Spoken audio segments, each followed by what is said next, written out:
the first and only white woman to be executed in Botswana. Mariette Bosch, background.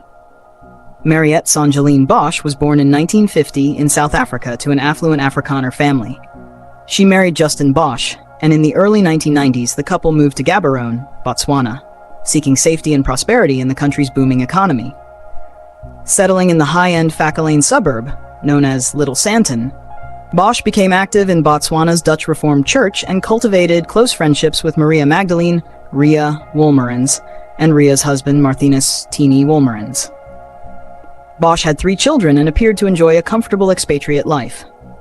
After Justin's sudden death in a 1995 car accident, Bosch began a romantic affair with Tienie Wolmarans.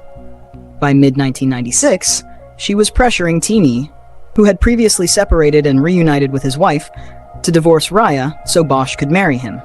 The murder of Ria Wolmarans on the 26th of June 1996, Ria Wolmarans, age 46, was found shot dead in the hallway of her Phakalane home. Bosch had obtained a 9mm pistol and ammunition from South Africa, reportedly her late husband's, on the 25th of June, and secretly brought them into Botswana. That night, Bosch scaled a 6-foot wall into the Wolmarans' residence and fired twice at Ria, fatally wounding her in the stomach and ribs. No one witnessed the attack. Ria's 19-year-old daughter Marina discovered her mother's body moments later. After the shooting, Bosch did not flee the country but remained in Botswana, and later married the victim's husband, Tienie, in 1997. Investigation and arrest. Initially, Botswana police treated Ria's killing as a botched burglary and had no suspects. However, Bosch made a series of telling mistakes that unraveled the crime. She had confessed her love for Tienie to her own sister-in-law, Judith Bosch, who harbored ill will toward Mariette. Bosch also gave the murder weapon to Judith's husband for safekeeping after the killing. 3 months later, Bosch ordered an elaborate wedding dress, revealing her impending marriage to Tienie. Judith Bosch connected the dots, retrieved the pistol, and handed it to the South African police. Forensic tests matched the gun's ballistics to Ria's murder. Mariette Bosch was arrested on 8 October 1996 and charged with the murder. Tienie Wolmarans was briefly arrested but quickly released and never charged. Trial and conviction. The trial was held in Botswana's High Court. Prosecutors depicted the case as a premeditated love, loot, lust, and loathing murder, motivated by Bosch's adulterous affair and desire to marry Tienie. Bosch insisted she was innocent.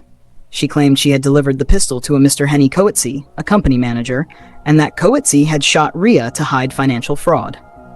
Coetzee himself obtained immunity from prosecution in exchange for testifying against Bosch, a fact not disclosed to the defense before trial.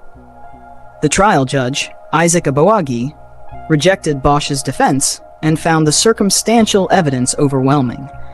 In sentencing remarks, he stated that Bosch and Tienie were seriously in love, and that Bosch planned to eliminate the deceased so she could marry Tienie.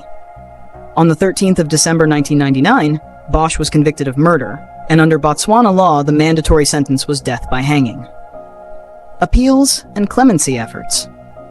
Bosch's legal team appealed her conviction to the Court of Appeal of Botswana, a panel of judges drawn from Commonwealth countries. The hearing began in January 2001.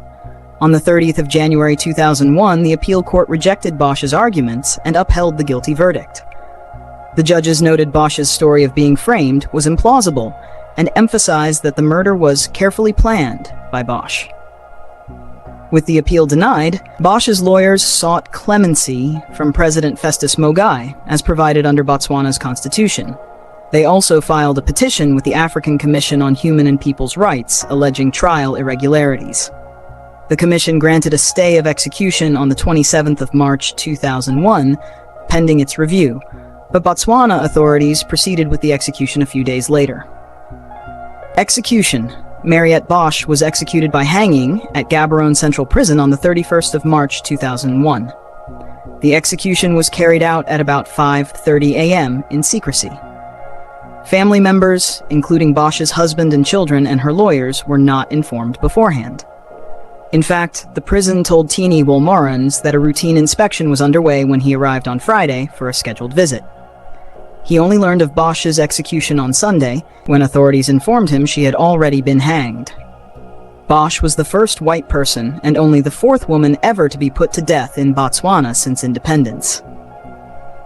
The execution was just 2 months after her appeal was lost, an unusually short delay compared to most inmates on death row. Her body was reportedly buried in an unmarked grave in the prison grounds. Her family was not given the location. Reactions and aftermath. The secretive nature of the execution provoked international criticism. Human rights groups and media condemned Botswana's handling of the case. The Guardian noted that Botswana secretly hanged Bosch without informing her husband, children, or lawyers, and questioned the haste of the execution. Amnesty International called the execution inhuman and urged the president to institute a moratorium. It had previously appealed directly to President Mogae. Within South Africa, NGOs such as Lawyers for Human Rights and the South African Prisoners Organization for Human Rights petitioned Botswana for mercy and lobbied Pretoria to intervene. President Thabo Mbeki personally wrote to President Mogae asking for clemency, but Botswana's foreign ministry later stated it received no formal request from South Africa. The South African government nonetheless publicly maintained a policy of non-interference in Botswana's judiciary. Domestically in Botswana, opinions were mixed. President Mogae, speaking from London, defended the execution and affirmed his belief that hanging was appropriate retribution for murder. Botswana's Attorney General, later President, accused critics of misunderstanding Botswana's laws, while civil society activists echoed international concerns. Critics pointed out that Bosch's execution came even after a regional human rights body had intervened with a stay. However, popular sentiment largely favored the outcome. Many ordinary Botswana viewed the death penalty as justified. For example, in later interviews, a taxi driver remarked, "Those who kill intentionally should be killed," reflecting common attitudes. Capital punishment in Botswana. Context. Botswana retains the death penalty for murder, a legacy of its British colonial-era laws.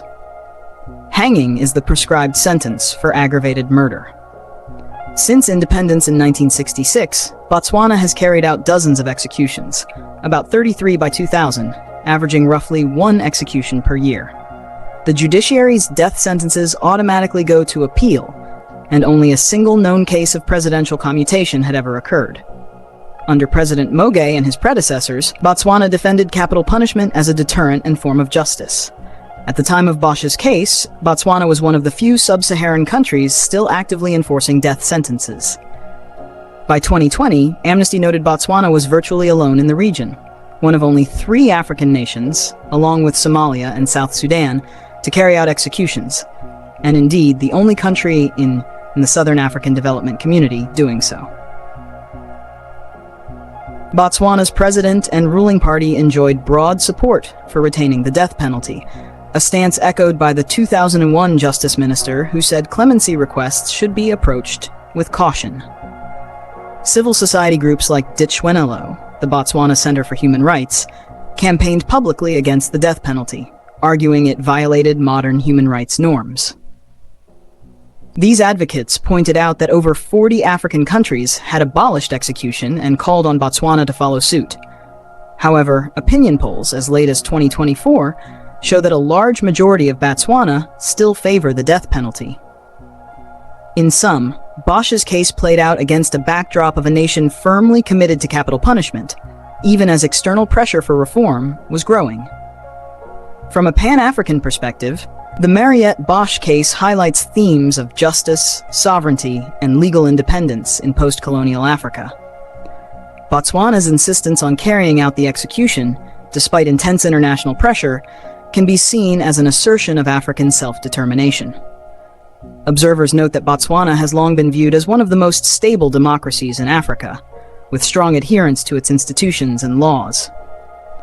In this light, Botswana's government emphasized that it was upholding its own judicial process rather than bending to external influence. As one commentator noted, Botswana explicitly cited its sovereign authority in deciding Bosch's fate. Many Pan-Africanists would point out that after the colonial era, African nations demanded the right to govern themselves and enforce their laws without interference, and Botswana's handling of the case can be seen as an example of that principle. At the same time, this case also engages deeper debates about post-colonial governance. African countries vary widely in their use of the death penalty and their balance between traditional legal practices and international human rights norms. In Botswana's view, applying the law strictly, capital punishment for murder, was a form of equal treatment under the law. Critics pointed out that the execution was carried out hastily and secretly, which some argued was a departure from open justice. A Pan-Africanist commentary might thus emphasize the tension, honoring national sovereignty and rule of law on one hand, versus broader continental ideals of humane governance on the other. Ultimately, the Bosch case underscores how an African country chose to enforce its own legal system in line with its post-colonial authority. It invites reflection on who gets to set the rules in African societies, and how those rules should balance justice, cultural values, and the legacy of colonial law. Call to action: reflect and discuss. We encourage AfriFacts viewers to think critically about what this case means for justice in Africa. How do you view Botswana's commitment to its own legal process in light of African sovereignty and human rights? Share your thoughts below and engage in respectful dialogue with others. Consider questions like, should African nations be free to enforce their laws without outside pressure? How can we balance local justice systems with international human rights concerns? Your perspective can help deepen the conversation about law and governance on our continent. Learn and engage.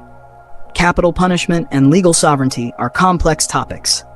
Watch more AfriFacts videos on African justice systems and post-colonial governance to inform yourself.